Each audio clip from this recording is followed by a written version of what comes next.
ঘটনা অশোকনগরে ঘটে যেতে পারত। আজকে আমরা অবরোধে বসছিলাম, সুপরিকল্পিতভাবে অনেক টিএমসি নেতারা এখানে ঘোরাঘুরি করছিল।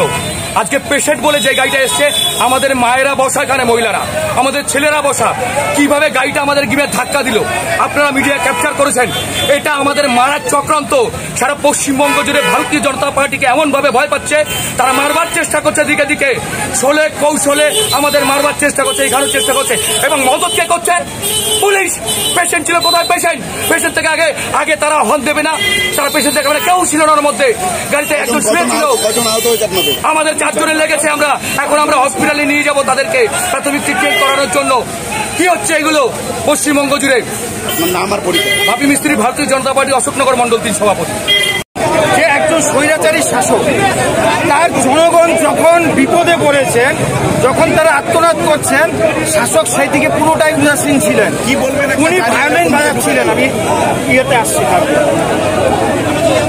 আমাদের পশ্চিমবঙ্গ দুদিন আগে আমাদের উত্তরবঙ্গে প্রকৃতির রুদ্ররূপে দাঁড়িয়ে, যেখানে প্রায় 21 জনের মতো পশ্চিম মানুষ মারা গিয়েছিলেন,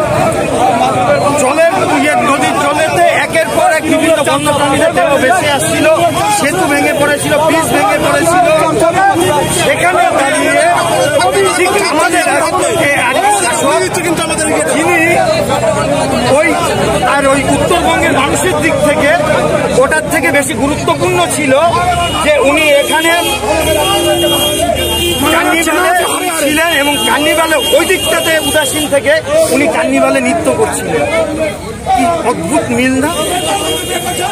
এর আগে রোমানের যে শাসকের কথা বললাম, দেখুন কি অদ্ভুত মিল। তার মানে ইতিহাসের পুনরাবৃত্তি ঘটে। ইতিহাস সাক্ষী আছে, কোন স্বৈরাচারী শাসক দীর্ঘদিন তার ক্ষমতায় থাকতে পারেন না। কালের নিয়মে তার পতন ঘটে, সেটাকে আটকানোর ক্ষমতা কারোর নেই। আজকে তো আবার উনি দেখতে গেছিলেন, সৌজন্য সাক্ষাৎ করতে গেছিলেন। মৃত্যু করা হয়ে গেছে, এখন ফটো তুলতে গেছেন, খিচমেরে ফটো। আপনি একটা জিনিস বলুন তো, আমাদের যে জনপ্রতিনিধিরা আছেন, যারা এমএলএ এমপি, এরা জনগণরা ভোট দিয়ে তাদেরকে কেন নির্বাচিত করে? পরিষেবা পাওয়ার জন্য তো। সেখানে দাঁড়িয়ে একজন এমপি, যিনি কিনা 16 থেকে 18 লক্ষ লোকের জনপ্রতিনিধি, একজন এমএলএ 2.5-3 লাখ লোকের জনপ্রতিনিধি, তাদের প্রাথমিক কাজ যেটা, তাদের জনগণের পাশে দাঁড়ানো, সেখানে দাঁড়িয়ে তারা জনগণের পাশে দাঁড়াতে গেছেন। জনগণের যে বিপদে আছে তাদের কাছে গেছেন, তাদের দাঁড়িয়ে সেখানে কি করতে হয়েছে? প্রাণঘাতী হামলা হয়েছে তাদের উপরে।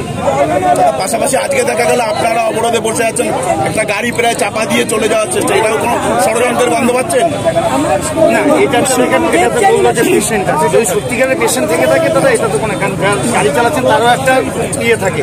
এটা আমরা পথ অবরোধ করতে বাধ্য হয়েছি, মানুষের অসুবিধা হচ্ছে বুঝতে পারছি, কিন্তু আমাদের এই পশ্চিমবঙ্গের পরিস্থিতি কোন দিকে যাচ্ছে? গ্রেপ্তার না হয় যাদের ইয়ে হয়েছে, তারা যদি আমাদের ভারতীয় জনতা পার্টির আন্দোলন আরো তীব্র থেকে তীব্রতর হবে।